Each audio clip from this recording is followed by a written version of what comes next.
저는 36년 전이네요. 오늘 좀 이렇게 되돌아봤더니 36년 전 1985년 11월 추수감사주일 때 제가 세례를 받았습니다. 지난 5월 달에 우리 교회 오셔서 말씀을 전해주셨던 우리 박동현 목사님께 제가 세례를 받았는데요. 우리 아이들은 우리 큰아들만 빼고 둘째와 막둥이는 저한테 유아 세례를 받았죠. 그 부모가 자녀에게 세례를 베푸는 것도 참 의미가 있는 것 같습니다. 우리가 예수 믿고 어느 정도의 기간이 되면 교회를 다니고 어느 정도 되면 세례를 받잖아요. 이 세례가 무엇을 의미하죠? 죄를 씻는 표, 구원하는 표라고 우리가 배웠습니다. 그런데 이 말을 세례가 죄를 씻는 표, 구원하는 표라고 우리가 배웠지만 이 말 자체가 세례 자체가 구원을 주는 어떤 능력이 있다거나 또는 구원을 받았다고 하는 보증 수표가 된다는 말은 아니라는 거예요. 그러니까 세례를 받아야 구원이 있다 이 말이 아니고 세례를 받았기 때문에 당신은 100% 구원받았습니다 이 말도 아니라는 거예요. 물로 세례를 받는 것은 그리스도의 죽으심과 그 부활하심에 연합하여서 새로운 생명으로 태어난다고 하는 어떤 하나의 의식적인 표현인 것입니다. 그래서 공적인 예배 가운데 어떤 특별한 일이 있거나 병상에 있지 않고는 예배 가운데 나의 신앙을 공식적으로 고백하고 그리고 세례 의식을 행하는 거지요. 그래서 우리가 세례받음으로 교회에 이제 정회원이 되고 세례교인 또는 입교인이라고 부릅니다.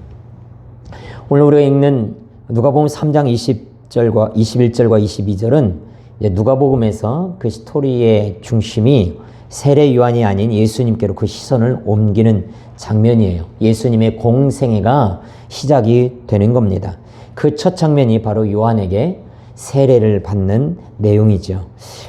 죄가 없으신 우리 주님이 세례 요한이 베푸는 회개의 세례를 받으셨다는 것에 쉽게 우리가 이해가 되지 않을 수 있습니다. 어떻게 죄가 없으신 예수님이 세례를 받을 수 있느냐, 회개의 세례를 받을 수 있느냐, 우리가 쉽게 이해가 되지 못하는데, 그러나 마태복음 3장에 보면 이런 말씀이 있어요. 마태복음 3장 14절과 15절에 보면 요한이 말려 이르되 내가 당신에게서 세례를 받아야 할 터인데 당신이 내게로 오시나이까.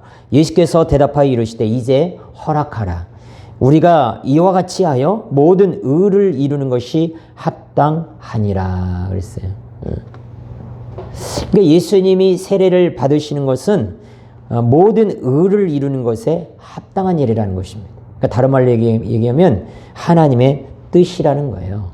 그러면 그 의가 무엇일까요? 모든 의를 이루는 것에 합당하다고 그랬는데 그 의가 무엇이냐? 예수님이 세례를 받으신 것이 어떤 의에 합당하다는 거냐는 거죠. 그것은 바로 죄인을 구원하시는 일입니다. 예수님이 온전한 인간이세요. 예수님은 하나님이시민 동시에 인간이십니다. 참 하나님이시면서 동시에 참 인간의 몸으로 오셨어요. 온전한 인간이신 예수님이지만 그러나 주님은 결코 죄인이 아니란 사실을 우리는 기억해야 됩니다.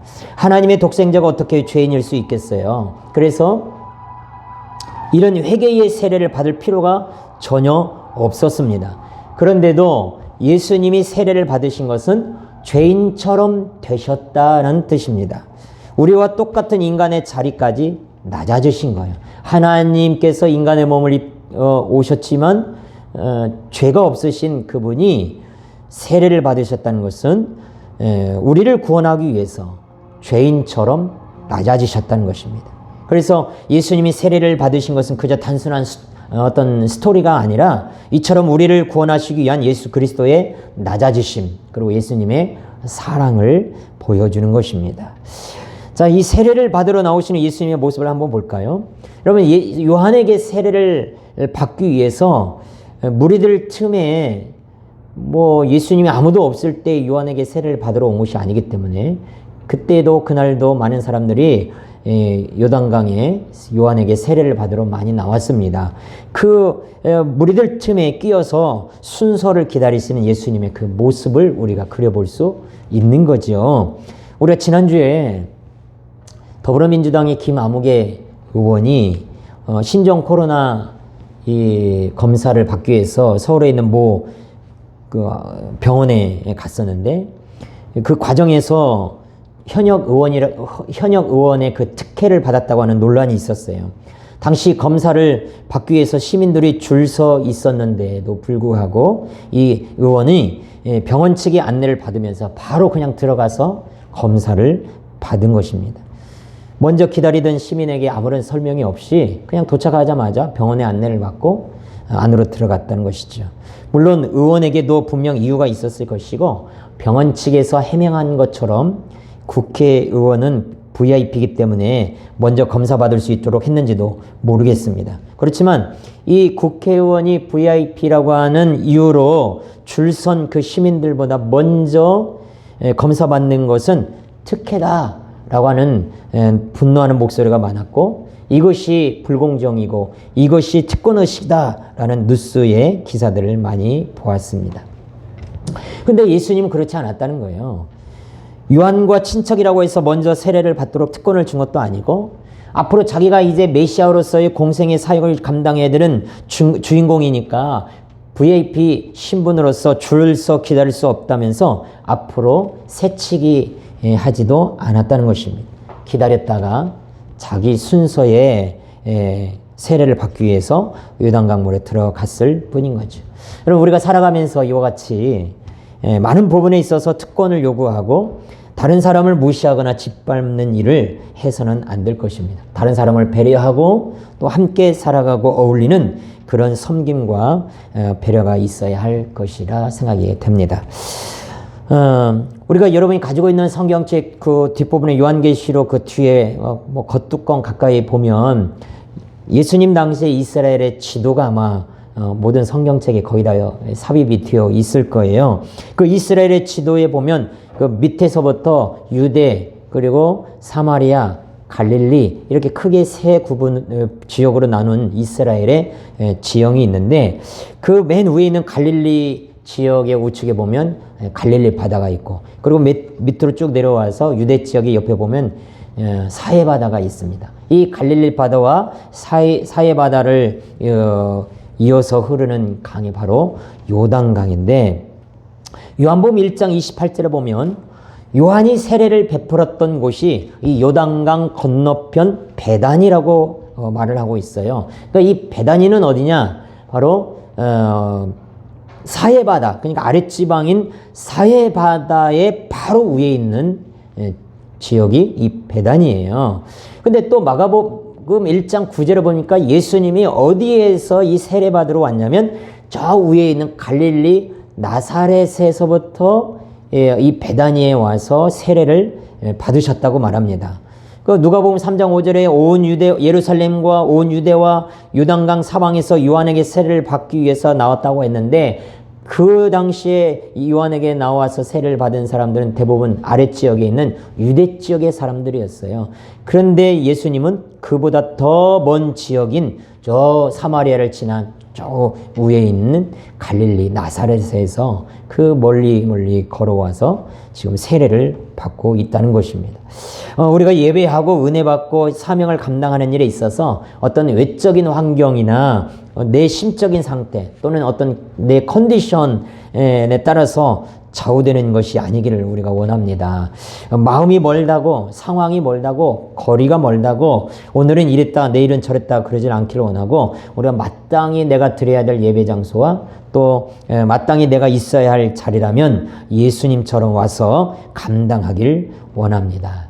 그래서 예수님도 세례를 받으셨어요. 당연 우리도 세례를 반드시 받아야 할 것이며 은혜의 자리 그리고 사명의 자리에 함께 있어야 될 줄로 믿습니다.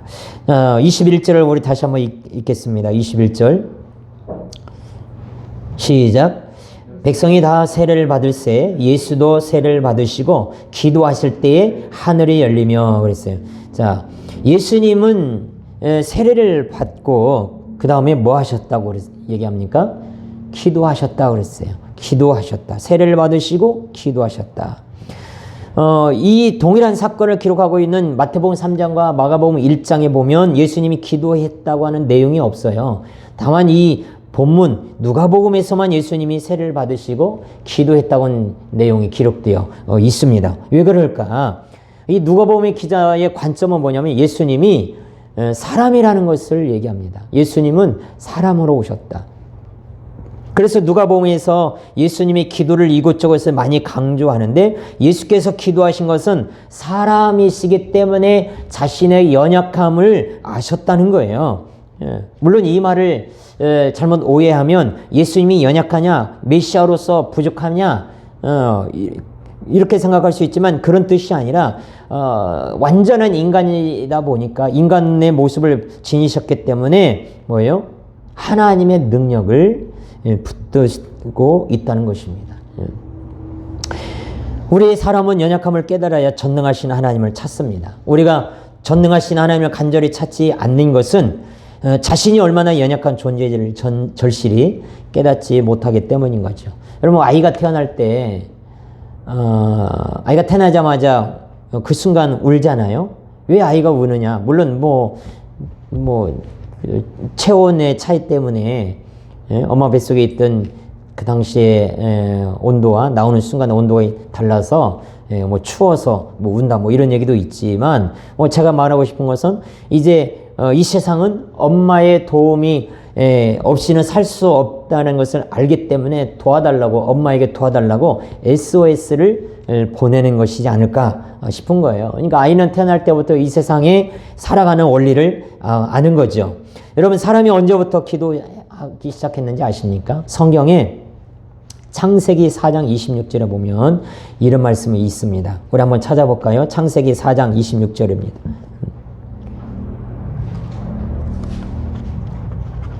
창세기 4장 26절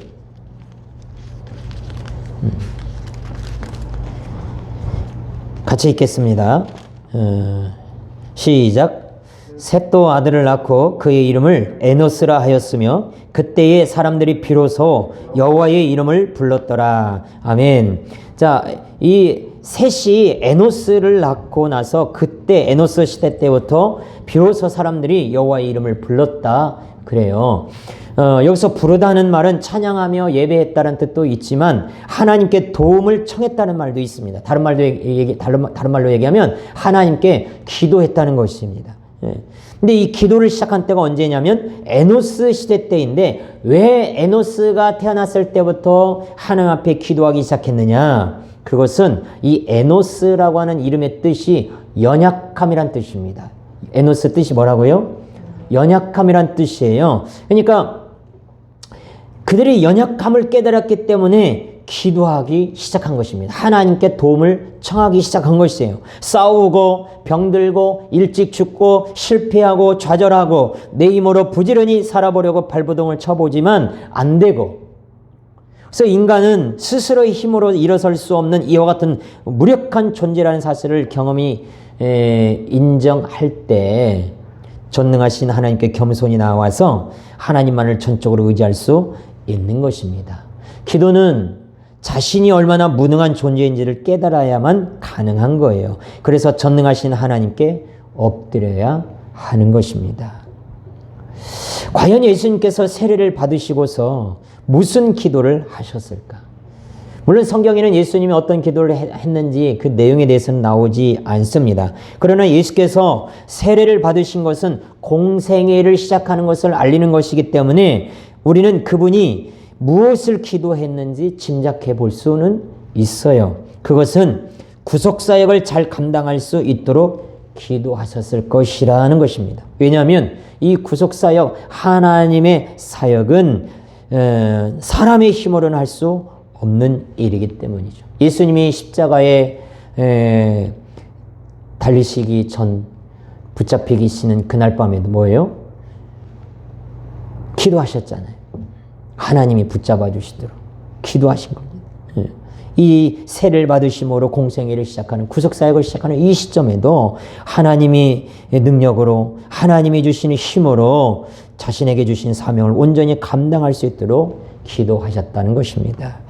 여러분, 우리도 하나님께서 각자에게 주신 사명이 있고 우리 교회에게 주신 사명이 있습니다. 그것은 온 천하에 다니며 만민에게 복음을 전하라는 그런 사명입니다. 그런데 이 사명은 사람의 힘으로는 감당할 수 없지요. 그래서 구원 사역, 영혼 구원의 사역은 우리가 기도하며 감당해야 하는 것입니다. 우리가 자신의 사명을 위해서 기도하지 않고 있다면 아직 자신의 사명이 무엇인지 온전히 깨닫지 못했다는 거예요. 그래서 저와 여러분이 잃어버린 영혼을 구원하고 이 땅에 하나님의 나라를 세워가는 이 사명을 위해서 오늘도 여기에 모여서 예배하는 것이고 또 예배 드리는 데에 멈추지 않고 이 사명을 잘 감당할 수 있도록 우리가 기도하고 또 행동하며 살아야 될 줄로 믿습니다. 이런 은혜가 우리 소망교회에 있기를 주의 이름으로 축복합니다. 예수께서 사명을 위해서 이처럼 앞으로 감당해야 될 그 사명을 위해서 이렇게 기도하시자 어떤 일이 벌어졌나요? 우리 다시 한번 본문을 읽겠습니다. 우리 예수님이 세례 받으시고 기도하셨을 때 어떤 일이 벌어졌는지 다시 한번 21절 22절 읽겠습니다. 시작. 백성이 다 세례를 받을새 예수도 세례를 받으시고 기도하실 때에 하늘이 열리며 성령이 비둘기 같은 형체로 그의 위에 강림하시더니 하늘로부터 소리가 나기를 너는 내 사랑하는 아들이라 내가 너를 기뻐하노라 하시니라. 아멘. 하늘이 열렸습니다. 그리고 성령이 비둘기 모양으로 예수님께 강림하셨습니다. 그리고 하늘로부터 소리가 났습니다. 이 세 가지 일이 벌어지는데 이 세 가지 중에서 오늘은 첫 번째 한 가지만 살펴보겠습니다. 예수님이 세례 받으시고 기도하실 때 어떤 일이 벌어졌어요? 하늘이 열렸습니다. 따라서 합니다. 하늘이 열렸습니다. 예. 여러분, 우리도 가끔씩 하늘을 보면 이게 구름 사이로 햇빛이 쫙 내리쬐는 그런 장면 가끔씩 보잖아요. 그런 장면인지 아니면 하늘에 떠있던 구름이 양쪽으로 마치 홍해가 갈라지듯이 예수님 위에 있던 그 구름이 쫙 양옆으로 갈라지는 모습일 수도 있겠습니다. 아니면 진짜 그 요단강 위에 그 파란 하늘에 저 끝에서 태양이 아닌 정말 강렬한 한 줄기 빛이 예수님께로 내려 임하였는지도 모르겠습니다.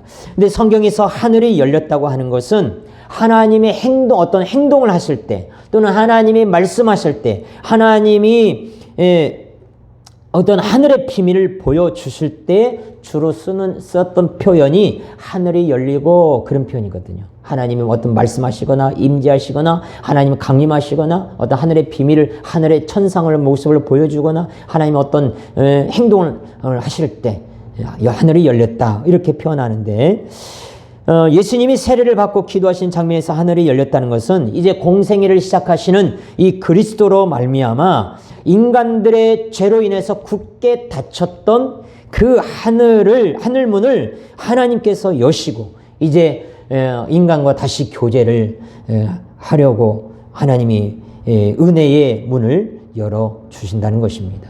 이제 예수 그리스도로 인하여서 인류에게 하늘의 은혜의 문과 구원의 문과 또 하늘의 비밀의 문이 열리게 되는 것이죠. 그래서 하늘을 열 수 있는 유일한 중보자는 바로 예수 그리스도라는 것입니다. 그런데 이 하늘이 열렸다라고 할 때 이 쓰인 하늘이 열렸다, 열리다라고 하는 이 단어가 아노이고라고 하는 이 원어 단어인데 이 단어는 분명 하나님의 어떤 능력과 계시를 표현하는 단어예요. 초자연적인 어떤 일을 펼칠 때 하나님의 능력, 하나님의 계시, 어떤 초자연적인 일을 나타날 때 쓰는 단어가 아노이고 열리다 이라는 뜻인데 근데 그것은 오직 이런 신비한 영적인 세계에서만 경험될 수 있는 것이 아니라 우리의 일상적인 삶에서도 여러분의 삶에서도 얼마든지 체험될 수 있는 사건임을 볼 수 있습니다. 예를 들어서 마태복음 9장에 보면 예수님께서 두 소경을 고치시는 일이 있는데 두 소경이 예수님을 따라오면서 외치죠. 다윗의 자손 예수여 우리를 불쌍히 여기소서. 그때 예수님이 그들의 소경의 눈을 만지시면서 너희 믿음대로 되라 말씀했어요. 그때 앞을 보지 못하던 두 사람이 눈이 밝아졌습니다. 보게 되는 거죠. 여기서 그들의 눈이 밝아졌다고 말할 때 사용된 단어가 바로 오늘 본문에서 하늘이 열렸다라고 할 때에 사용된 단어인 거예요. 그들의 눈이 열린 것이죠. 또 있습니다. 예수님이 십자가에서 돌아가실 때 성소 휘장이 위에서부터 아래로 찢어졌죠. 그리고 땅에 지진이 일어났어요. 그때 무덤이 열렸다고 말씀합니다. 무덤이 열리고 죽은 사람들이 살아나요. 이 무덤이 열렸다 할 때 썼던 단어도 바로 하늘이 열리고 할 때 쓰는 단어와 같은 아노이고라는 단어입니다. 베드로도 그리고 바울과 실라도 복음을 전하다가 옥에 갇힌 적이 있잖아요. 그 옥에 갇혔을 때 천사가 나타나서 옥문을 열어준 적이 있는데 그 옥문이 열렸다 할 때 썼던 단어도 바로 이 단어예요. 이것을 보면 하늘이 열린다는 것은 어떤 초자연적인 현상임에도 틀림이 없지만 영적인 세계에서뿐만 아니라 얼마든지 우리의 생활 가운데서도 저와 여러분이 이 땅에서 살면서도 하나님의 은혜로 체험될 수 있는 여러 가지 일들일 수 있다는 거예요. 예를 들어서 우리가 성경을 읽는다거나 또는 어떤 큐티를 할 때 갑자기 하나님의 말씀이 이 그냥 기록된 내용이 아니라 하늘에서 들려오는 하나님의 음성처럼 다가올 때가 있어요. 그래서 그 말씀에 사로잡혀서 죄가 생각나서 회개할 때도 있고 또는 그 말씀이 우리에게 위로와 소망이 될 때가 있고요. 또 어떤 때는 평생 그 말씀 붙들고 살아가는 어떤 그런 계기가 되기도 하고 새로운 인생을 살게 만드는 말씀이 되기도 합니다. 이런 것이 일종의 하늘이 열리는 사건일 수 있는 거예요. 원하기는 여러분의 삶의 많은 부분에서 이렇게 열리는 축복이 있기를 원합니다. 하나님의 놀라운 일들을 볼 줄 아는 영안이 열리고 말씀이 들리는 귀가 열리고 찬양과 기도할 줄 아는 입이 열리기를 원합니다. 직장의 길이 열리고요. 결혼의 문이 열리고요. 대학의 문이 열리고 건강의 문도 열리기를 축복합니다. 막혔던 물질이 열리고 서먹한 관계의 회복이 열리고 하나님과의 막혔던 물꼬가 탁 트이고 열리기를 주의 이름으로 축복합니다. 귀신에 사로잡히고 마음의 상처에 갇혀 산다면 하나님의 그 능력의 손으로 만져주셔서 귀신은 떠나가고 마음은 치유가 되고 상처가 아물길 원하는 것이죠. 말 그대로 우리가 잘 아는 단어처럼 에바다 축복, 열리는 축복이 있기를 원합니다. 우리 교회도 부흥과 은혜의 문이 열리고 기도 응답의 문이 활짝 열리기를 소망합니다. 아멘. 그런데 언제 하늘이 열렸다고요? 언제 하늘이 열렸다고요? 마태와 마가는 예수님이 세례 받으시고 올라오실 때 아마 물속에 잠겼다가 이렇게 올라오실 때 그때 하늘이 열렸다고 기록하는 반면에 이 누가는 예수님이 세례 받으시고 기도하실 때 뭐 하실 때? 기도하실 때 하늘이 열린 것으로 기록하고 있는 거예요. 그러니까 우리에게도 기도할 때 하늘이 열리는 것입니다. 아멘. 예. 오늘도 하늘은 기도하는 자에게 열리는 거예요. 목사라는 직분 때문에 하늘이 열리는 것이 아닙니다.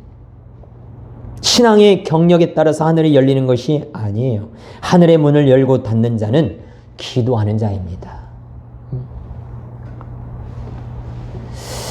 자, 그런데 또 하나 생각해 볼 것은 하늘이 열렸다는 것은 뭐예요? 뭘 전제로 하죠? 하늘이 열렸다.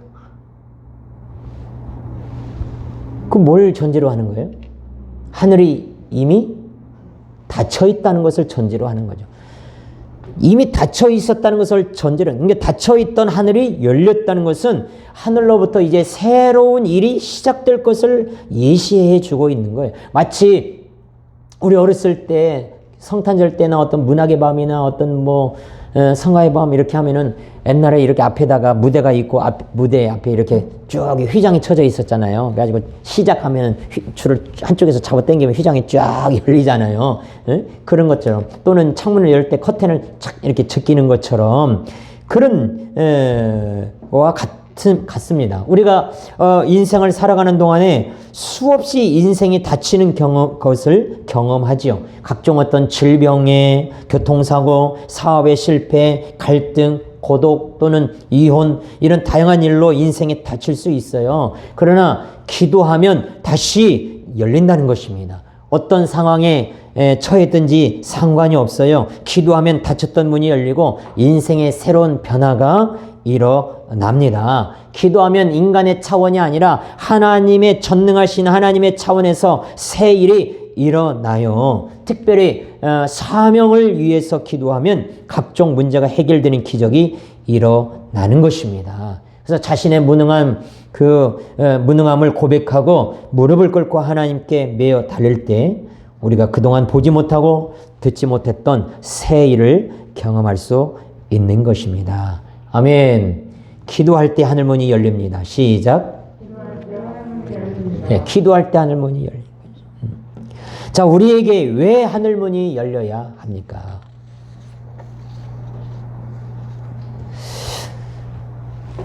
왜 우리에게 하늘문이 열려야 되느냐? 많이 있겠지만, 이유를 찾아보면 많이 있겠지만, 간단히 세 개만 정리해 본다면, 첫째는 하늘이 열려야 구원이 있기 때문입니다. 하늘이 열려야 구원이 있는 거예요. 원래 사람은 하나님과 교제하며 살아갈 수 있는 존재였습니다. 그러나 죄로 인해서 하늘이 닫히고 하나님께 교제가 끊어졌어요. 에덴에서 쫓겨났습니다. 하늘이 닫힌 상태에서 우리가 죽으면 하나님의 심판으로 지옥에 던져지죠.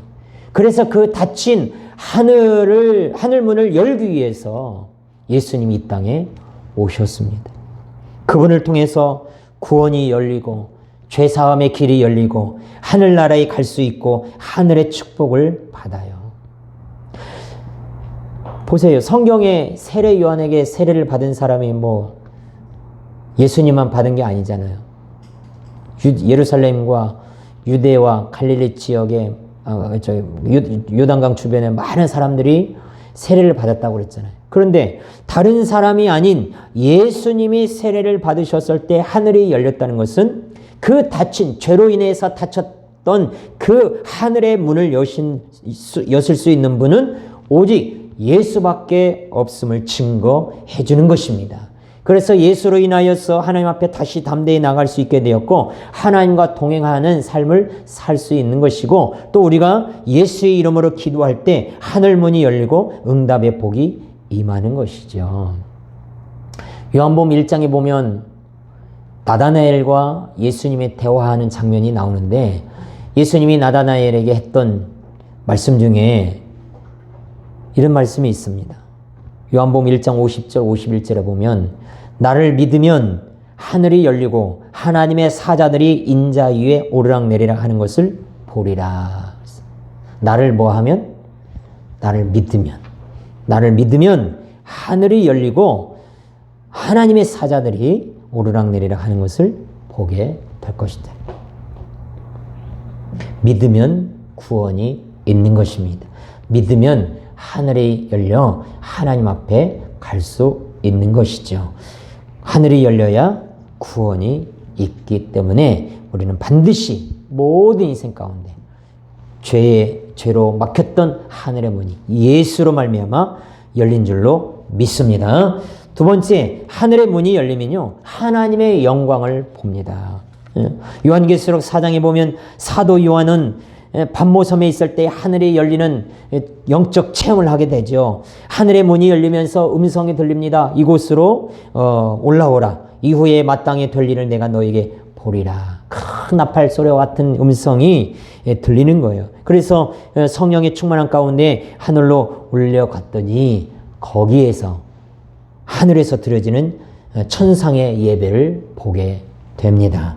하나님의 보좌가 있고 그 하나님의 보좌 뒤에 언약의 상징인 무지개가 있고 하나님 보좌 주변에 24 장로들이 앉아있는 24보좌가 있고 그리고 수정 같은 맑은 유리바다가 있을 뿐만 아니라 그 앞에 천군 천사가 거룩하다 거룩하다 거룩하다 찬양을 하나님 앞에 올려 드립니다. 이 사도 요한은 하늘에 열린 문으로 들어가서 천상의 예배를 통하여 하나님의 영광을 보았던 거예요. 성도 여러분, 하늘이 열리면 하나님의 영광을 볼 수 있습니다. 특별히 우리 성도는 저 하나님의 나라에 가서만이 아니라 이 땅에서도 하나님의 영광을 보며 살아야 하는 거예요. 그래서 하나님의 영광을 보면 성도는 힘을 얻습니다. 절망하지 않습니다. 사도 요한이 어디에서 하늘문이 열리고 하늘의 영광을 보았어요? 반모섬입니다. 이 반모섬, 이 사도 요한이 반모섬에 왜 갔어요? 피서를 갔을까요? 아닙니다. 복음을 전하다가 붙들려 유배당한 곳이 이 반모섬이에요. 그러니까 이 반모섬은 소망이 없는 땅이었습니다. 절망의 땅이었습니다. 외로운 곳이었습니다. 하지만 그곳에서 그는 하늘이 열리는 체험을 한 거지요. 하나님의 영광을 보았습니다. 새 힘을 얻었습니다. 그런 거죠. 우리가 아무리 사방으로 우겨싸임을 당하여도 하늘의 문이 열려 있으면 소망이 있습니다. 하늘이 아무리 힘들고 어려워도 하늘의 문이 열려 있으면 문제는 해결되는 거예요. 하늘이 열리면 묶였던 모든 것이 풀어지는 것이에요. 하나님의 영광을 우리 이 땅에 살면서 얼마든지 경험하고 볼 수 있는 것입니다. 혹시나 지금 지치고 힘들고 낙심될 상황에 놓여 있다면 하늘을 보시길 바랍니다. 하나님을 바라보세요. 여러분의 시선을 주님께 들을 때 그곳에서 하나님이 일하실 것을 보게 될 것이고 하나님의 영광을 보게 될 것입니다. 강찬이라고 하는 CCM 가수가 있는데 이 강찬 목사님이 부른 하늘을 봐라고 하는 노래가 있어요. 그 하늘을 봐라는 노래의 가사가 이렇습니다. 내 세상이 끝났을 때 두려움과 어두움, 이유 모를 답답함이 내 생명을 짓누를 그때, 포기하고 싶어질 때 외로움과 아픔들로 썩어져가는 세상 속에 무기력히 내가 던져질 때 위를 봐, 하늘을 봐. 너의 삶은 끝이 아니야. 아름다운 삶이 있어. 너의 삶을 포기하지 마. 하늘 위에 하늘을 바라봐. 주님께서 함께 하시는 참 의미의 세상을 봐. 너의 눈물 닦으시고 용서하시는 예수를 봐. 만약 하늘이 없다면 우리는 얼마나 답답하고 괴로운지 몰라. 주님께서 함께 하시는 하늘을 봐. 너의 눈물 닦으시고 용서하시는 예수를 봐. 이 찬양은 제가 부를 수가 없어서 가사만 했는데 참 많은 용기와 또 위로와 도전을 주는 가사인 찬양인 것 같습니다. 그래요. 모든 것을 다 잃은 것 같은 상황에서도 하늘을 보며 하나님을 바라볼 때 답이 있습니다. 주님의 영광이 우리 교회에 여러분의 가정에 충만히 임하기를 그리고 그것을 볼 수 있는 여러분이 되기를 주의 이름으로 축복합니다. 하늘이 열려야 주의 영광을 볼 수 있는 것이죠. 마지막 세 번째입니다. 성도의 진정한 축복도 하늘의 문이 열림으로 주어져요. 우리나라가 당군 왕검이 고조선을 세운 것을 기념해서 지키는 국경일이 하나 있죠. 그것이 바로 이제 다음 달에 있는 10월 3일 날 개천절입니다. 이 개천이란 말이 무슨 뜻이에요? 하늘이 열렸다라는 말이죠. 왜 우리 그 나라를 세우고 땅이 열렸다 또는 하늘이 열렸다, 나라가 열렸다, 땅이 열렸다 이렇게 말하지 않고 하늘이 열렸다, 개천했다 이렇게 얘기했을까?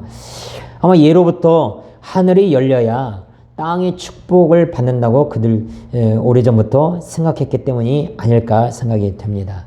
여러분 하나님을 믿든 안 믿든 하늘이 열려야 땅의 축복을 받는 것은 분명하죠. 하늘에 닫혀서 비가 내리지 않는다거나 햇빛이 내리지 않는다거나 신선한 바람이 없다면 그런 땅은 죽음의 땅이고 저주의 땅이고 생명이 없는 땅인 것은 자명합니다. 땅 위에 있는 모든 것들은 바로 하늘이 열려야 살 수 있는 거죠. 마찬가지로 우리가 이 땅에 사는 우리가 성도로서 진정한 축복도 하늘의 문이 열림으로 주어지는 거예요. 영생의 축복, 평안의 축복, 형통의 축복, 물질의 축복도 하늘 문이 열림으로 주는 것입니다.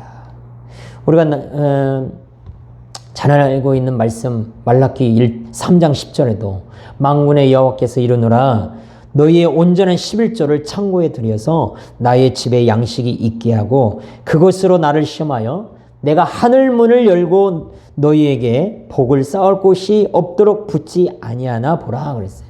그러니까 10의 1조를 드리면 하나님께서 하늘 문을 여시고 우리에게 물질의 복을 부어 주신다는 것이죠. 이처럼 물질과 건강과 번영의 축복도 사실은 우리를 도우시고 인도하시고 풍성한 복을 베푸시는 하늘의 보좌로부터 하나님의 손길로부터 내려지는 것이죠. 그래서 우리가 그런 찬양 많이 찬송가 부르잖아요. 평화 평화로다 하늘 위에서 내려오네. 그 사랑의 물결이 영원토록 내 영혼을 덮으소서. 그러니까 하늘로부터 모든 것이 내려온다는 것이죠. 이 하늘의 문이 누구에게 열리느냐? 계속 반복합니다. 기도하는 자에게 열리는 거예요. 기도하는 자에게 하늘이 열려. 구하는 이가 받을 것이요 찾는 이가 발견할 것이고 두드리는 자에게 열리는 것입니다. 하늘은 두드리는 자에게 열려요.